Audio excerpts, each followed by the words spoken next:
ভাইটিৰ এটা নতুন গীত আহি আছে আশা কৰো আপোনালোকে শুনিব আৰু মঞ্চত পাবলৈ যোগাযোগ কৰিব পাৰিব তোৰে কলা ফুলত দজুকে ধৰিব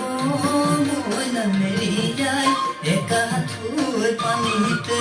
দকৈ পথাৰত ভূঞে ৰুই থাকোঁতে